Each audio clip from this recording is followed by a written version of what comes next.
बिस्मिल्लाहिर्रहमानिर्रहीम। अस्सलाम वालेकुम नाजरीन, आप यूट्यूब चैनल देख रहे हैं, मैं इमरान खान हूँ। नाजरीन, आज से लगभग 3 साल और 1 डेढ़ माह पहले मैंने एक कंपेन चलाई थी पाकिस्तान में, और ओवरसीज पाकिस्तानियों को भी कहा था और सारे पाकिस्तानियों से एक दरखास्त की थी कि शहीद अरशद शरीफ का केस नहीं चल रहा कहीं भी, तो सुप्रीम कोर्ट ऑफ पाकिस्तान को सारे लोग मिलकर लेटर लिखें और इतने खतूत लिखें कि सुप्रीम कोर्ट ऑफ पाकिस्तान मजबूर हो जाए अरशद शरीफ के केस में सो मोटो नोटिस लेने पर। हमने बहुत खत लिखे, नवंबर में दिसंबर में बहुत खत लिखे, क्योंकि शहीद अरशद शरीफ की शहादत हुई थी अक्टूबर के महीने में 2022 में। तो नवंबर तक कोई इंसाफ मिल नहीं रहा था, हमें लगता ही नहीं था कि पाकिस्तान में इंसाफ मिलेगा। तो हमने बेशुमार खतूत लिखे। ये खतूत हमने मुख्तलिफ पॉलिटिशियन से भी लिखवाए। मैं खुद गया और साबिक वजीर आजम इमरान खान साहब से भी खत लिखवाया, और वो खत भी सुप्रीम कोर्ट ऑफ पाकिस्तान को पोस्ट किया गया। ओवरसीज पाकिस्तानियों ने, पाकिस्तान के अंदर जो पाकिस्तानी मौजूद हैं, उन्होंने धड़ाधड़ खत लिखे और अपने खतों को सोशल मीडिया पे भी लगाया। इतने खतूत गए कि सुप्रीम कोर्ट ऑफ पाकिस्तान का सिस्टम चौक हो गया। और फिर जो उस वक्त के चीफ जस्टिस थे उमर अता बंदयाल, उन्होंने सो मोटो नोटिस लिया। हमें ये उम्मीद पैदा हो गई कि शहीद अरशद शरीफ को और उनके खानदान को इंसाफ मिले। बंदयाल साहब का दौर खत्म हो गया, 9 मई हो गया, काजी फायद ईसा आ गए। हमारी उम्मीदें आहिस्ता आहिस्ता टूटती गई। फिर 26वीं आईनी तरमीम के जरिए से एक आईनी अदालत बना दी गई। 27वीं आईनी तरमीम के जरिए से अदालतों का बेड़ा गर्क कर दिया गया। हमारी उम्मीदें कमजोर पड़ती गई और हमें ऐसा लगा कि शायद अब ये जजेज या अदालतें हमें इंसाफ नहीं दे पाएंगी, और मिलाकर वही हुआ। आज शहीद अरशद शरीफ का केस पाकिस्तान में कहीं भी नहीं चल। मैं ये आपके सामने रख देता हूँ अदालत ने क्या कहा, क्योंकि अरशद शरीफ साहब का केस कल लगा हुआ था कि पाकिस्तान और कीनिया के दरमियान म्यूचुअल लीगल असिस्टेंस पर दस्तखत हो चुके हैं। वफाकी आईनी अदालत ने अरशद शरीफ कत्ल केस निपटा दिया। यानी जो वो 100 नोटिस लिया हुआ था, 3 साल और 1 डेढ़ महीने के बाद हमें इतना सा भी इंसाफ नहीं मिला कि अरशद शरीफ की फैमिली ने जिन फौजी अफसरान के ऊपर मुकदमा दर्ज करने के लिए दरखास्त दी थी, उनमें से किसी एक के ऊपर भी मुकदमा दर्ज नहीं किया गया। ये नाजरीन सूरत हाल है। ये 27वीं आईनी तरमीम का एक शिकार है। जो हमारा सबसे बड़ा केस जो पाकिस्तान की मीडिया का है, वो केस इसका निशाना बना। 3 साल 2 माह बाद वफाकी आईनी अदालत ने यह कहकर अरशद शरीफ आज खुद नोटिस केस खत्म कर दिया कि जो कार्रवाई मुतल्लिका फोरम पर जारी है, मुतल्लिका फोरम कौन सा, नीचे किसी अदालत में कार्रवाई चल रही है? किसी अदालत में नहीं चल रही। हाई कोर्ट ने यह कहकर केस खारिज कर दिया कि सुप्रीम कोर्ट में सो मोटो चल रहा है, और सुप्रीम कोर्ट ने यह कहकर केस फारिग कर दिया जनाब मुतल्लिका फोरम मुतासिर हो जाएगा, इसलिए हम भी केस नहीं। तो हमारे फैसले से इसमें मुदाखलत ना हो जाए। और अफसोसनाक बात यह है कि किसी और फोरम पर यह एक्टिव कार्रवाई कोई भी इस केस के हवाले से नहीं हो रही। सुप्रीम कोर्ट ने कहा क्या? वो कहते हैं कौम और सहाफती बरादरी के साथ हम अपने शहरी अरशद शरीफ की अलमनाक मौत पर होने वाले गम में बराबर के शरीक हैं। झूठ मत बोले जज, आप बिल्कुल बराबर के शरीक नहीं है। आप अब ऐसा लगता है कि इस जुर्म में और इस जुर्म को छुपाने में और इंसाफ ना देने में और अरशद शरीफ की फैमिली के साथ नाइंसाफी करने में बराबर के शरीक हैं। हम इस मौका पर Aamir Rahman advocate attorney general, SJIT के अराकीन, वजारत खारजा के हुकाम, साद मुट्टर और ASC की इस मामले में फराहम करदा मावनत पर शुक्रिया भी अदा करते। इनका शुक्रिया अदा कर दिया, हमें इंसाफ ही नहीं मिला। अरशद शरीफ की वालदा ने जिन फौजी अफसरान के बारे में लिखा था कि इनके ऊपर मुकदमा दर्ज किया जाए, उनको तो बुलाकर अभी तक पूछा ही किसी ने नहीं। फिर कहा यह अमर भी काबिल जिक्र है कि अगर मिस्टर शरीफ के कानूनी वर्सा को इस मामले में कोई मखसूस शिकायत हो तो मुतल्लिका दायरा इख्तियार रखने वाली अदालत से आज तक FIR नहीं। ये है इस मुल्क में इंसाफ। वो जो हम सब पाकिस्तानियों ने कोशिश की थी ना, और खतूत लिखे थे सुप्रीम कोर्ट ऑफ पाकिस्तान को, अब हम कहाँ खत लिखे? अब किसको खत लिखे? सुप्रीम कोर्ट ऑफ पाकिस्तान को तो इन्होंने एक मातहत इदारा बना दिया। जजेस तो कंप्रोमाइज हो गए। अब हम किससे इंसाफ लेंगे? लेकिन अल्लाह रब्बुल इज्जत रास्ता दिखाएगा। हम कोई और शमा जलाएंगे, कोई और कोशिश करेंगे। लेकिन एक बात मैं जानता हूं कि शहीद अरशद शरीफ का खून रंग लेकर आए। उसकी वजह बताता हूं। ये एक दिन आएगा कि जितने लोग, जिनको अरशद शरीफ साहब की फैमिली ने, शहीद अरशद शरीफ की फैमिली ने जिन लोगों को नॉमिनेट किया था ना मुकदमे में, उनमें से आधे तकरीबन रिटायर हो गए। ये आधे रह गए हैं जो ये हरकतें कर रहे हैं और करवा रहे हैं। ये बाकी आधे भी रिटायर हो जाएंगे। आइन पाकिस्तान में इंशाल्लाह एक दिन बहाल हो जाएगा, अदलिया आजाद हो जाएगी। जब भी जुल्म का दौर खत्म होगा, याद रखिएगा शहीद अरशद शरीफ का केस हम दोबारा खुलवाएं। हम सारे मिलकर खुलवाएंगे और इस केस को खत्म नहीं होने देंगे। पाकिस्तान का मीडिया आपकी नाक में दम कर देगा। एक वक्त आएगा, और ये मैं लिख कर देने के लिए तैयार हूं, ये सारे अफसरान जान लें, जहां छुप सकते हो छुप जाओ। याद रखना, पाकिस्तान का पूरा मीडिया इस केस का मुद्दई बनेगा। आज मीडिया के लोग तुमसे डरते हैं कि तुम लोग आज कुर्सियों पे बैठे हो। ताकत, डंडा, बंदूक तुम्हारे हाथ में, लेकिन एक दिन ये चीजें तुम्हारे हाथ में नहीं होंगी, तब तुम क्या करोगे? हम फिर इन्हीं अदालतों के पास जाएंगे, हम फिर इन्हीं जजों को मजबूर करेंगे, और तब तुम्हारे पास ये ताकत नहीं होगी, तुम कुछ नहीं कर सकोगे। हम फिर ये मुकदमा भी करवाएंगे और इसमें इंसाफ भी मांगेंगे, पीछे नहीं हटेंगे, इस केस को भी हम चलाएंगे। अलीमा खानम ने सुहेल अफरीदी साहब से एक अपील की। देखिए, ये मामला इमरान खान साहब वाला बड़ा जज्बाती रुख इख्तियार करता चला जा रहा है। पाकिस्तान तहरीक इंसाफ में कुछ लोग ऐसे हैं जिन्होंने नॉर्मलाइज करने की कोशिश की कि इमरान खान साहब की सेहत ठीक, और इस पे बड़ा गिला शिकवा भी हो, लेकिन दरअसल उनकी सेहत ठीक नहीं है, ये उनकी बहनों ने भी बताया। अब इसमें जो सबसे पहले अलीमा खानम का स्टेटमेंट है, वो ये कहती हैं कि हम वजीर आला खैबर पख्तूनख्वा सुहेल अफरीदी से दरखास्त करेंगे कि अगर यही चलता है तो इमरान खान को रिहा करने के लिए आपको कुछ करना होगा, एहतजाज करें या खैबर पख्तूनख्वा बंद करें, आप आए। हम MNAs और MPs से दरखास्त करते हैं, आप आए। हम मुलाकात की भीख नहीं मांग रहे। अब ये इमरान खान की बहनें कह रही, सुहेल अफरीदी से उन्होंने एक अपील की। फिर उन्होंने कहा कि ये सब कुछ फील्ड मार्शल नहीं करा रहा, ये सारे शरीफ जरदारी मिलकर इस जुल्म के हिस्सेदार हैं और ये करा रहे हैं। नून लीग वाले लोग कह रहे हैं कि हम खौफजदा हैं, ऊपर वाले तो भाग कर चले जाएंगे, हम किधर जाएंगे, अवाम से डरे हुए हैं। इमरान खान का जो इलाज है वो अलशफा के अंदर होना चाहिए, उनकी आंख का इलाज। फिर बुशरा बीबी की बेटी ने हमारे कजन को बताया कि इमरान खान को उनकी मंजूरी के बगैर अस्पताल लेकर गए हैं और 2 हफ्ते से इमरान खान की विजन ब्लर थी, यानी 2 हफ्ते से इमरान खान साहब शिकायत कर रहे थे कि मुझे सही से दिखाई नहीं दे रहा, धुंधला दिखाई दे रहा। काफी हफ्ते पहले जब कोर्ट केस लगते थे तब इमरान खान की एक आंख लाल थी। उन्होंने बगैर हमारे राब्ता किए रात के अंधेरे में इमरान खान को अस्पताल मुंतकिल किया था। ये अब नौरीन न्याजी कह रही है। अंधेरे में हर वो काम होता है जो झूठे और मुजरिम का काम होता है। इमरान खान की आंख को जरा बराबर भी कुछ हुआ तो फिर किसी की आंख नहीं बचेगी। अब मरियम रियाज भट्टू साहिबा हैं जो बुशरा बीबी की बहन है। ये मालूमात तब बाहर आई जब बुशरा बीबी की मुलाकात हुई उनकी बेटी से और उनकी भाभी से। अब बुशरा बीबी की जो बहन है मरियम नवाज भट्टू, ये पाकिस्तान में नहीं है, लेकिन इन्होंने अपनी फैमिली से कंफर्म करके कुछ चीजें बताई। उन्होंने कहा जी इमरान खान साहब अभी तक मुकम्मल तौर पे सेहतयाब नहीं हुए, वो CRVO के मर्ज में मुब्तला है और उन्हें मुनासिब तिब्बी इमदाद तक रसाई हासिल नहीं है।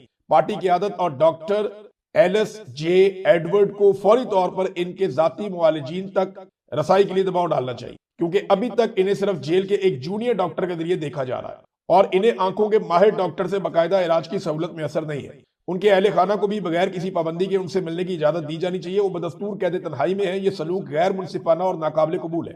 उन्होंने बताया कि पिछले हफ्ते बुशरा बीबी की इमरान खान साहब से एक मुलाकात करवाई गई। इमरान खान साहब ने उन्हें बताया कि 2 हफ्ते से एक आंख से धुंधला नजर आ रहा। खान साहब बार बार अमले को बता रहे थे लेकिन अमला कुछ नहीं कर रहा था। फिर एक जूनियर डॉक्टर को भेज दिया जिसने कहा कि इसके बस का मसला नहीं है, ये मसला संजीदा है। इस पर पिम्स के डॉक्टर को बुलवाया गया और उन्होंने कहा कि इलाज जेल में मुमकिन नहीं है और अगर अभी अस्पताल ना ले जाया गया तो इनकी आंख जाया हो सकती है। जेल का अमला बजिद था कि जेल में ही इलाज करे, लेकिन पिम्स के डॉक्टर जिद करके खान साहब को अस्पताल लेकर गए।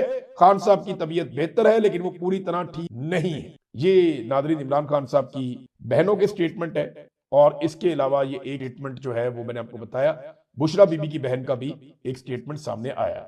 अब नादरीन इमरान खान साहब की मुलाकातें तो रोकी हुई हैं और ऐसा लगता है कि 8 फरवरी तक तो वो बिल्कुल मुलाकात नहीं होने, और 8 फरवरी के बाद भी मुलाकात होगी या नहीं होगी इसका इन्हिसार 8 फरवरी को पाकिस्तान तहरीक इंसाफ की काबिलियत और सलाहियत के ऊपर। यानी अगर इस निजाम को लगेगा कि तहरीक इंसाफ ने 8 फरवरी को बहुत जबरदस्त परफॉर्म कर दिया है और हर तरफ ये रिपोर्ट चली जाएगी कि जनाब ये मुल्क बंद करने की सलाहियत हासिल कर चुके हैं, या पाकिस्तान तहरीक इंसाफ वाकई में इतना बड़ा इंपैक्ट क्रिएट कर सकती है, तो फिर फौरी तौर पे एस्टेब्लिशमेंट ये सोचने पर मजबूर होगी कि तहरीक इंसाफ के साथ बात करो। लेकिन अगर पाकिस्तान तहरीक इंसाफ मुल्क को बंद करने में नाकाम रही और एस्टेब्लिशमेंट को ये रिपोर्टें गई कि तहरीक इंसाफ जमीन पे अपनी वक़्त उस तरह से नहीं रखती जैसे उनकी मकबूलियत है, या वो ऐसी मनसूबाबंदी या प्लानिंग नहीं कर सकती, तो इससे उन्हें कॉन्फिडेंस भी मिलेगा। यानी एस्टेब्लिशमेंट को भी ये कॉन्फिडेंस मिलेगा कि ठीक है हमने रोक कर रखी हुई है मुलाकात, हम आइंदा भी रोक कर रखेंगे। ये ऑब्वियस है ना, जितना आप दबाव डालेंगे उतना ज्यादा एस्टेब्लिशमेंट आपके काबू आएगी, और अगर आप दबाव नहीं डालेंगे तो ये एस्टेब्लिशमेंट आपके काबू नहीं आएगी बल्कि वो उल्टा फिर आपके ऊपर दबाव डालेगी। तो पाकिस्तान तहरीक इंसाफ को अगर ये एतमाद हासिल करना है कि वो मुल्क बंद कर सकते हैं तो उन्हें 8 फरवरी पे पूरा फोकस करना पड़ेगा और 8 फरवरी को वो करके दिखाना पड़ेगा जो उन्होंने चैलेंज किया है। नाजरीन, एक खबर मैंने पिछले वीलॉग में जिक्र किया था, उसकी कंफर्मेशन आ गई है। एहतशाम कियानी साहब हैं जिन्होंने इस खबर को कंफर्म किया। मैं उनका ट्वीट पढ़ रहा था, और जो कंफर्मेशन है वो मैं आपको पहले पढ़ के सुना देता हूं। उन्होंने हैरानकुन खबर दी कि चीफ जस्टिस याह्या अफरीदी ने सलमान अकरम राजा को मुलाकात में यकीन दहानी कराई कि इमरान खान की मेडिकल रिपोर्ट्स 1 घंटे में फराहम कर दी जाएगी, लेकिन ऐसा ना हो पाने पर दोबारा राब्ता किया गया तो रजिस्ट्रार सुप्रीम कोर्ट ने जवाब दिया कि हमने कह दिया था, अब अगर रिपोर्ट्स फराहम नहीं की गई तो हम क्या कर सकते हैं। यानी सुप्रीम कोर्ट का रजिस्ट्रार क्या ऐसा सवाल कर सकता है कि जनाब हमने तो कह दिया था कि आपको मेडिकल रिपोर्टें दे दी जाए, अब अगर आपको नहीं दी गई तो हम क्या कर सकते हैं। ये औकात है सुप्रीम कोर्ट ऑफ पाकिस्तान की। आप थोड़ी सी गैरत का मुजाहरा करके ना आप मुतल्लिका हुकाम को तलब कर सकते, आप थोड़ा सा जो है वो कानून के मुताबिक हुक्म पर अमल दरामद ना होने पर उनकी सरजनिश कर सकते हैं, आप उनसे जवाब तलब कर सकते हैं, आप उन्हें दोबारा हुक्म जारी कर सकते हैं। अगर वो आपका हुक्म ना माने तो आप तौहीन अदालत की कार्रवाई कर सकते हैं। और अगर आप ये नहीं कर सकते ना तो फिर आप इस्तीफा देकर घर जा सकते। और अगर आप ये भी नहीं करना चाहते और ये भी आपसे नहीं हो रहा तो थोड़ा सा पानी ले लें और उसमें डूब के मर जाए आप। ये तो आप कर ही सकते हैं ना। ये सुप्रीम कोर्ट ऑफ पाकिस्तान का हाल हो गया कि हुक्म जारी किया, उसके ऊपर अमल दरामद नहीं हुआ तो कहते हैं हमने तो कह दिया था, वो नहीं मानते, हम क्या करें। ये हालत हो गई पाकिस्तान की सुप्रीम कोर्ट की। एहतशाम कियानी साहब की खबर के मुताबिक अगर ये खबर कंफर्म हो रही है तो वाकई ये तो डूब मरने का मुकाम है और कुछ भी नहीं है। जावेद हाशमी साहब को बड़ी संगीन धमकियां दी गई हैं और ये इंतहाई काबिल मुजम्मत है। वो कहते हैं मुझे पैगाम दिया गया कि तुम्हें किसी एक्सीडेंट में मार देंगे और तुम्हारी बेटियों को बहुत रुस्वा करेंगे, जितना रुस्वा कर सकते हैं उतना रुस्वा करें। लेकिन इसके बावजूद जावेद हाशमी साहब ने कहा जी मैं डटकर खड़ा हूंगा, मुकाबला करूंगा, मैं अहले बैत के खानदान में से हूं तो मैं तो मुकाबला करूं और मैं पैरवी करूंगा अहले बैत सुन्नत की। ये निजाम कितना जालिम है कि वो धमकी पहुंचा रहा है एक बूढ़े बाप को कि तेरी बेटियों को हम रुस्वा करेंगे तुझे मारने के बाद।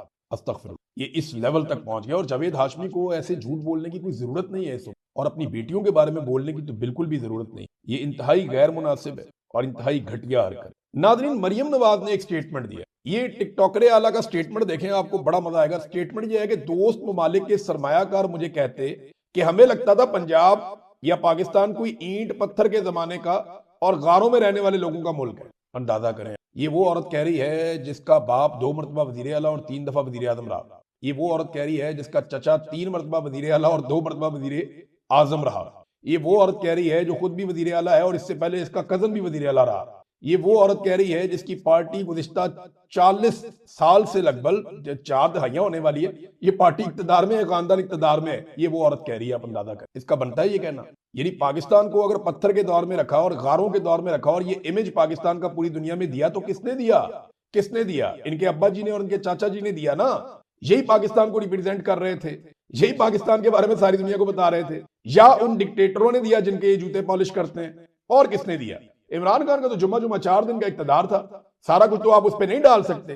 तो ये इनके अपने कारनामे हैं जो इनके सामने आते हैं। अगर लोग इनको कहते हैं तो ये आईना लोग इन्हें दिखाते हैं और ये खुशी खुशी कौम को आगे सारी बात सुना भी देते हैं। इनकी बोलने की आदत ही बहुत ज्यादा है, पढ़े लिखे भी नहीं है इमरान खान साहब कहते हैं, और बोलने की आदत बहुत है, हर बात ही बोल देते हैं। इनको ये पता ही नहीं है कौन सी बात नहीं करने वाली है। ये आपके अपने खानदान की तजलील की गई और बताया गया कि तुम्हारे खानदान ने ये बड़ा किया इस मुल्क का कि जनाब हमें लगता था कि गारों में रहते हैं, पत्थर के दौर में रहते, इक्तदार तो आपके पास था। नाज़रीन, एक और खबर है और ये खबर यूएई के हवाले से। यूएई ने पाकिस्तान पर ऐसा लगता है कि दबाव बनाना शुरू किया है। पाकिस्तान को थोड़ी मेहनत करनी पड़ी। पाकिस्तान का जो कौमी खजाना है ना, उसमें $3 अरब यूएई के पड़े हुए थे, दुबई के। तो जो यूएई के $3 अरब पाकिस्तान के कौमी खजाने में पड़े हुए थे वो वापस मांग रहे थे। रोल ओवर बार बार हमने उनसे करवाया लेकिन अब वो वापस मांग रहे हैं। तो इन्होंने तंग आकर पहले $1 अरब के फौजी फाउंडेशन के जो शेयर्स हैं वो उनको दे दिए, बाकी रह गए $2 अरब। अब वो कहते हैं जी हमें $2 अरब वापस करो। इन्होंने कहा जी हमें एक दफा फिर रोल ओवर दे दें, आप एक मरतबा फिर हमें माफी दे दें, हम बाद में दे दें। तो यूएई ने इनको सिर्फ 1 महीने की मोहलत दी,